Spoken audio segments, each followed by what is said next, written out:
The station covering all of the DMV.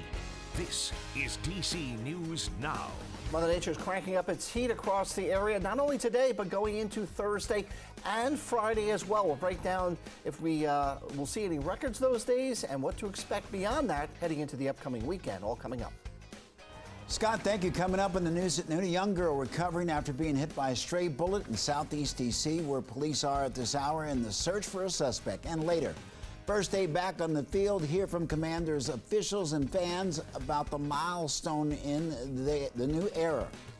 Well, good afternoon, and thank you for joining us for the news at noon. I'm Mark Hall. Happening now, D.C. is under a hot weather emergency until Sunday as extreme heat moves into the region. Homeland Security is working with local energy providers to make sure that people have access to emergency resources. National Weather Service says it expects heat indexes to hit 110 degrees later this week. While officials are warning people of the dangers of being outside, some say the heat will not ruin their plans. Heat has already caused deaths across the country. Stay indoors when possible. Check on your neighbors, right? Stay hydrated. No cancellations. We're going to go full blast. I go out and walk in it, but I bring extra water on me. I'm trying to maintain my girlish figure. Now, Pepco offering advice to help you stay cool, but also not run up your energy bill. First, the utility company recommends increasing the temperature on your thermostat a few degrees. And also that you should run appliances like your oven at night when it's cooler. Now, finally, lower your blinds during the day when the sun is out to keep cool air inside of your home. Meteorologist Scott Sumner is in for Damon Matson this afternoon. Scott, around the time when the temperatures really start to climb today.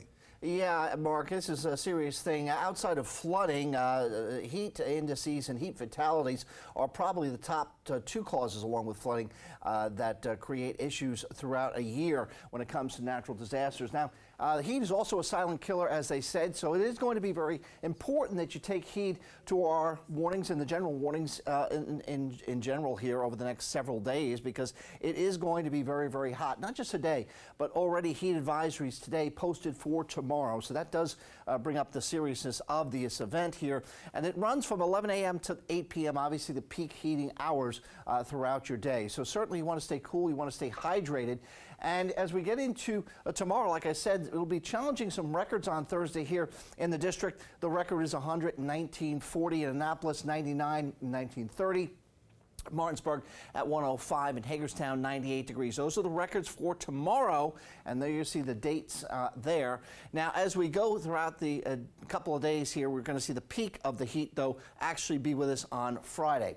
Right now, the heat index isn't terrible, but it's up around 90, if not at 90, like Manassas at 90 and Leesburg at 91. The district, it feels like it's 88 degrees here, so it is still toasty out there across the region. And as we go throughout the afternoon, over the next 5 hours or so, you'll see heat and indexes climb in and around the district from 1 to 2 straight through 5 p.m. Probably peaking out around 94 degrees or so. So obviously you want summer safety to take shape here. You want to stay cool, you want to stay hydrated, and you want to dress cool too if you have to be out for any prolonged period of time. We'll break down that 7-day forecast coming up for you in just a few minutes from now.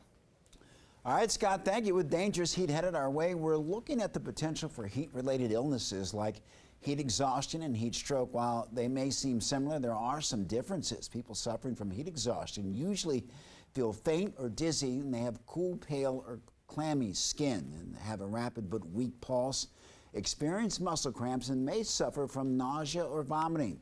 Anyone with heat exhaustion needs to immediately get to a cool and air-conditioned place and then check in with the doctor. Heat stroke, however, usually comes with a throbbing headache, no sweating, red hot and dry skin, a rapid, strong pulse, sometimes a loss of consciousness, nausea and vomiting. And if you think that someone is having a heat stroke, they should call 911. 12-year-old girl's in the hospital this morning after being shot in southeast D.C. last night. The investigation into the shooting continues. DC News Now's Lex Juarez has the latest from police headquarters. Well, the 7th District Commander called it appalling and devastating. A young girl shot inside of her home. Now, that girl currently in stable condition in the hospital. The shooting happened around 8:30 last night. Police do not believe that she was targeted in the shooting. They're still investigating exactly what led up to the shooting and where it exactly happened. While that investigation continues, community members and neighborhood leaders are outraged at the ongoing violence. DC is out of control with this gun violence. The more and more y'all come out, the more and more we talk about it and talk against it. Seems like nothing is working. No, police did recover a gun at the scene. They also have a person of interest who they have stopped for questioning. At this point, they have not arrested anyone for the shooting, but when they do, that person will be charged with assault with intent to kill. And the 7th District Commander also urged the public to reach out if they know any information, not only about this case, but about illegal guns in the community. She says the more illegal guns they get off the street, the less likely something like this will happen. In Washington, I'm Lex Juarez, DC News Now.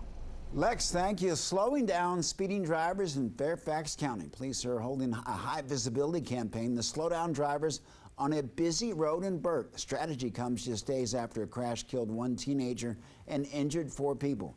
Northern Virginia reporter Max Marcella takes us behind the scenes of the work and shares how it's being received. This memorial on the side of Burke Center Parkway, a sign of just how much hurt and pain this community feels after the tragic loss of a 17-year-old girl. Now, Fairfax County Police are working with these drivers to make sure they understand the dangers of speeding and the harm it can cause. Okay, you just got to make sure you slow it down, okay? I mean, you're doing 65 miles an hour, it's supposed to 40, okay? One after another, Kyle McGraw and a team of Fairfax County officers are flagging down, pulling over, and warning drivers on Burke Center Parkway. We're having a lot of trouble with drivers speeding. That speeding can kill. It really speaks close to the heart, especially when you have a 17-year-old female that had passed away. They're stationed by the intersection of Burke Center Parkway and Burnside Landing Drive, about a half-mile away from where flowers and stuffed animals lay in memory of Rebecca Zarko. She was killed, and 3 others in the car she was driving were seriously injured when a driver hit their car. That driver is believed to have been speeding. When you hear that police are out here and really cracking down on this area, do you think that's a good idea? I think so, yeah. I definitely think it's a wonderful idea. Drivers tell us the work by police is a good thing, but only a start to what they hope will change on this road. I know people hate stop signs and stoplights, but if it's going to save some lives, you know, I think it'll help everybody. Just make sure you slow down for us, okay? A road where county police are now turning a tragedy into a lesson they hope will stick with drivers and slow them down. And while the focus is on speeding, that's not all the police are looking for. They're also keeping an eye out for other dangerous driving habits, like being on your phone or not having your eyes on the road. Reporting in Burke, Max Marcella, DC News Now. Max, thank you. In Prince George's County, the survivor of a hit and run is speaking out. Back in June, Andres Rossi was exercising near the University of Maryland when he was hit by a car. He was in a coma for 2 weeks. Rossi says that he still can't remember what happened. While police arrested the suspect, Rossi and his family are calling for safer sidewalks and roads. Prince George's County has the 3rd highest number of vehicle crashes in the state, and that's according to police. It also leads the state this year in deadly crashes.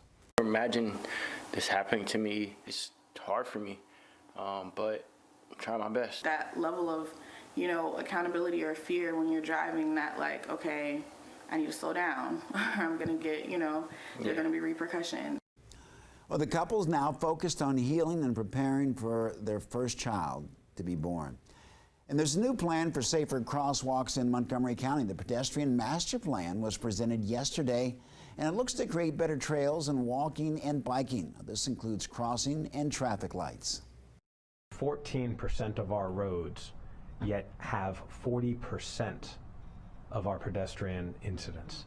That is why road safety is a social justice issue. That is why we have to make our roads safer for everybody. Communities where people are more heavily depend on walking and transit. The County Council will review the legislation at a later date.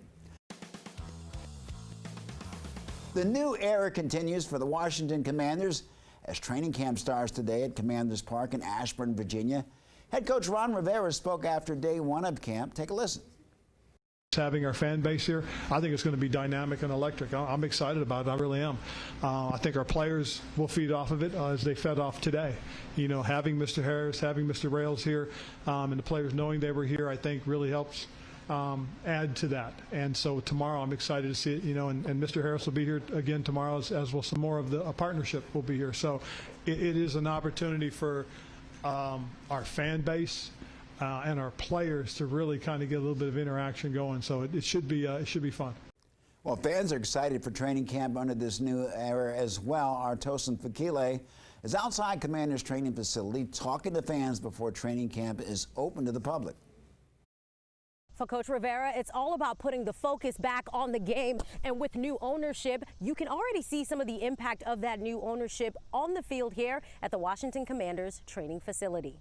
On the field at training camp, there's new bleachers that can sit up to 2,000 fans. Coach Rivera said he's met with Josh Harris, and one of the things they discussed was the support the ownership group will give the team to play good football and win. A spokesperson says they are expecting about 10,000 fans for Saturday's training camp. I think I might make a trip next week with my son when he comes down, because he gets off of work in a week or so, and I think we might go out there and see it one day. The Commanders always have the best off-season. Their regular seasons haven't been so good lately, but this year I'm pretty excited. Excited for Sam Howell and excited for the new offensive coordinator. Very excited. Very excited. And I hope they do well this year. Now remember, fans are welcome to Thursday's training camp. For now, at the Washington Commanders training facility, I'm Tosin Fakile, tossing it back to you.